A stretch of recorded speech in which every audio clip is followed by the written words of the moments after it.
El tema educativo sigue generando información, sobre todo con estas declaraciones de la tarde de hoy del presidente Laurentino Cortizo tras recibir la segunda dosis de la vacuna Pfizer. A esta hora de la tarde vamos a conversar con el profesor Diógenes Sánchez, dirigente magisterial de nuestro país, también fue secretario general de ASOPROF. Profesor Diógenes, bienvenido a Nexo Noticias. Quiero empezar preguntándole y tener también su reacción. Siempre es importante tener ambas partes, ambas versiones.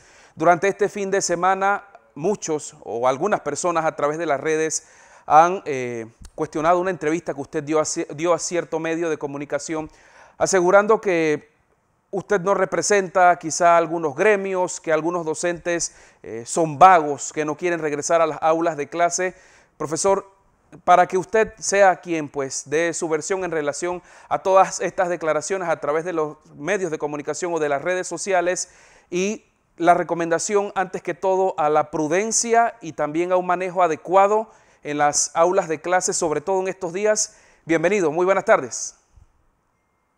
Sí, muy buenas tardes a Nexo Noticias. Gracias por la oportunidad que me brinda para poderle llegar a la teleaudiencia. Sí, mire, nosotros hemos querido ser claros de que el problema de la pandemia no fue un problema provocado por lo del sector magisterial. Es más, fueron los docentes los que dieron la voz de alerta de que ya el virus estaba en Panamá y que era necesario la suspensión de las clases para poder salvaguardar la vida de los estudiantes.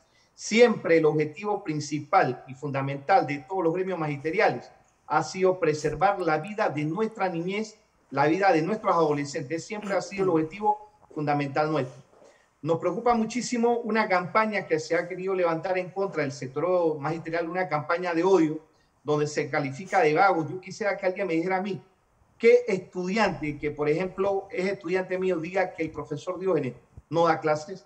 Yo atiendo a todos mis estudiantes de manera sincrónica con todos mis estudiantes, y los estudiantes desde el año pasado en los Montes son los mejores testigos, y cualquiera le puede preguntar a un estudiante mío si yo he dejado de cumplir con mi trabajo o he dejado de atender a mis estudiantes.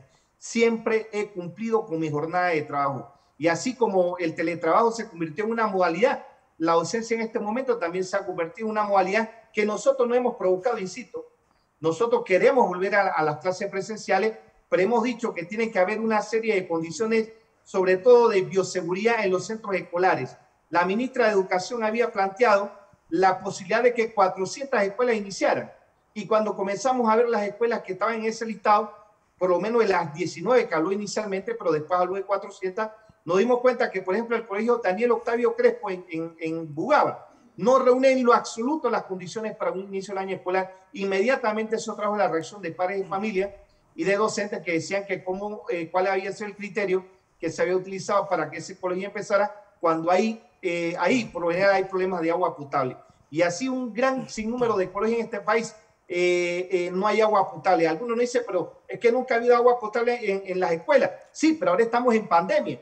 Y ahora sí es una condición sine qua non que en las escuelas exista agua para poder estar limpiándose las manos, poder garantizar las medidas de bioseguridad. Entonces, obviamente que nosotros anteriormente sin agua dábamos clase, pero ahora hay una situación de pandemia a nivel mundial que es la que obliga de que el agua es imprescindible en los centros escolares para evitar los contagios. Además, debo decir, los mayores oponentes al inicio del año escolar de manera presencial son los padres de familia. 36 asociaciones de padres de familia se reunieron con la ministra la semana pasada y le dijeron a la ministra que no estaban de acuerdo con las clases presenciales, y muchas de esas asociaciones pertenecían a las escuelas particulares. Entonces, no es una oposición antojadiza ni es una posición irracional de nuestra parte.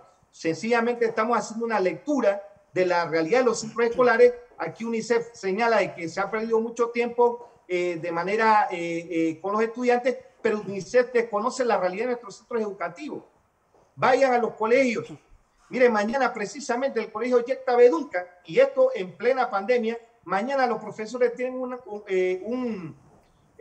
un piqueteo porque precisamente el Yecta Bedunca en este momento no tiene agua potable, tiene un tanque que no funciona, no tienen personal administrativo para hacer los lavados de limpieza, los baños del colegio están totalmente destruidos, y mañana, cuando los profesores van a protestar a las 7 de la mañana el YEC Tabedunca. Ahí queremos que realmente la ciudadanía nos apoye porque queremos volver a las clases de manera presencial, pero los colegios tienen que tener las condiciones mínimas para poder nosotros iniciar ese proceso pedagógico al que siempre hemos cumplido.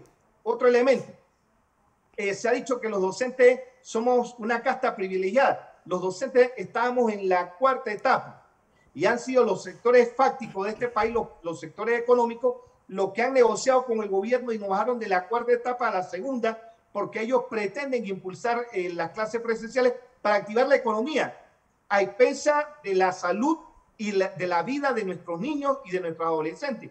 Aquí si hay un contagio masivo, porque todos los menores de edad, menores de 16 años, no van a ser contagiados, lo que los convierte en focos potenciales de contagio. Cuando haya una masificación de contagio, aquí los responsables van a ser el presidente de la República y el gobierno nacional, y los sectores empresariales, que son los que están impulsando estas clases presenciales a expensas de la vida de nuestra niñez. La economía no puede estar por encima de la vida de nuestros jóvenes. Profesor, y precisamente usted menciona a UNICEF y para hoy ha circulado también un comunicado que habla de unos 16 meses de que los estudiantes no han estado en las aulas de clases, pero también habla de que más del 70% de esos estudiantes quieren regresar a las aulas, pero la firma o debo decir el logo o escudo es de APEDE, por ejemplo, de UNICEF, de otros organismos internacionales, pero también de gremios empresariales en nuestro país. Pero eso también me lleva a pensar, profesor, y a poner en ese contexto que en la Asamblea, por ejemplo, hay un proyecto de ley sobre descuentos en educación particular que ya eso ni siquiera se menciona. Sí, efectivamente, nosotros estamos a favor de que haya descuentos para los padres de familia que han quedado sin empleo. Nosotros estamos en pleno apoyo a los padres de familia de que realmente se apoye a ese sector que ha sido bastante golpeado por la crisis económica que vive el país. Pero lo que insisto, UNICEF hace aseveraciones desconociendo la realidad de nuestros centros escolares. Si ya era una tragedia en la situación de infraestructura que tienen los centros escolares, precisamente hoy hice un pequeño video que voy a subir a las redes sociales.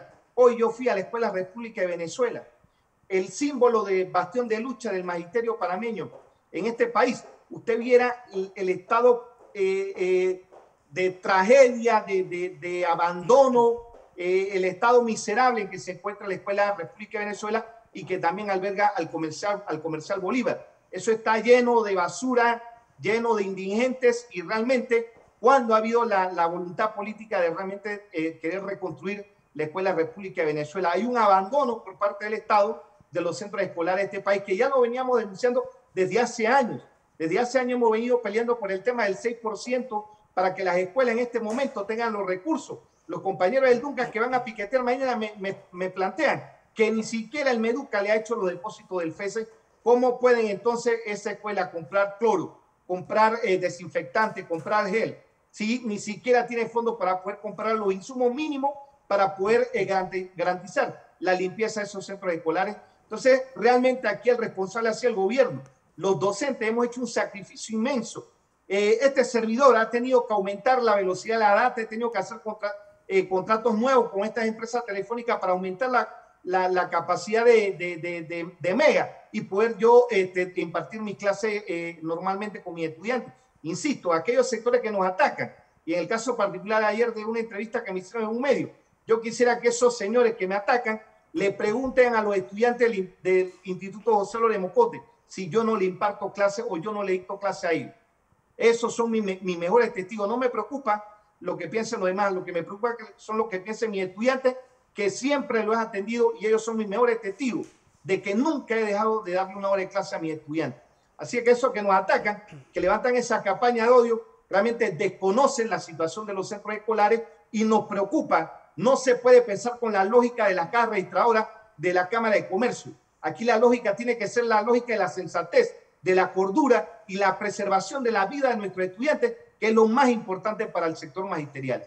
Profesor, finalmente preguntarle sobre lo que hemos presentado al inicio de este informativo, las declaraciones del presidente Cortizo que habla de una reunión con el ministro de Salud, con la ministra de Educación y con sus abogados y que ya está listo un decreto que será publicado en Gaceta Oficial entre hoy y mañana, donde hablan de cuáles son los parámetros para la reapertura de las escuelas o el reinicio de las clases en cualquiera que sea estas modalidades. ¿Sabían ustedes esto? ¿Están a la expectativa? Bueno, mira, el decreto que estableció el calendario escolar hablaba de las clases virtuales hasta el primer trimestre. Así es que posiblemente había la posibilidad de que hubiese una apertura a partir del segundo trimestre. Nosotros, insisto, nosotros no es que no hemos opuesto, nosotros sabemos la ansiedad que provoca que nuestros niños permanezcan bastante tiempo en su casa, pero lo que no dice el gobierno nacional y de lo que no dicen nuestros detractores es que Panamá es el 20º país con la mayor cantidad de contagios por cada 100.000 habitantes. Es decir, Panamá tiene mucho más contagios que países como Brasil por cada 100.000 habitantes. Entonces, esto no lo dicen los medios. No dicen que hubo 32.000 menores de edad que se contagiaron en el año 2020. Y la verdad, lo que nosotros estamos tratando es de preservar la salud y la vida de nuestros estudiantes, que es lo más importante. El presidente de la República, insisto, será el responsable si aquí hay un contagio masivo, porque hasta que no haya las condiciones propicias, y con esto no estamos diciendo que estemos planteando de que nos vamos totalmente el año de manera semipresencial. Lo que queremos es que desembolsen los fondos del FES a las escuelas para que puedan hacer la limpieza y el nombramiento del personal administrativo para que haga la limpieza. Y lo segundo que es importante, en esto estamos claros, que el personal docente debe estar vacunado para poder iniciar este tipo de clases semipresenciales, y tampoco pueden ser masivas, porque a mí me dicen los mismos protocolos que estableció el Ministerio de Salud y el Meduca, que los estudiantes tienen que estar separados por cada 2 metros. Pero si en un salón tú tienes 45 estudiantes, ¿cómo tú separas a 2 estudiantes 2 metros de distancia? Cosa que es imposible. Podríamos atender solamente un 10% por día a esos estudiantes para poder que no agoten los 2 metros que establecen los mismos protocolos que establecieron el Meduca y el Ministerio de Salud. Entonces, la realidad es distinta de la que están planteando muchos empresarios y parte del gobierno que desconoce, insisto, la realidad de los centros escolares y sobre todo la gran migración de estudiantes de escuelas particulares al sector oficial, que provoca un hacinamiento en los salones de clase. Eso sin duda es una realidad, profesor. Gran cantidad de estudiantes del sector particular que pasan ahora a las aulas del sector oficial. Como siempre, muchas gracias, profesor, por la entrevista. Gracias, Anek, y a ti, a David. Así es. Sabe usted que aquí en Next pues, se da esa posibilidad, esa oportunidad aquí en este noticiero estelar Todos Hablan. Pase buenas noches. Gracias a ustedes.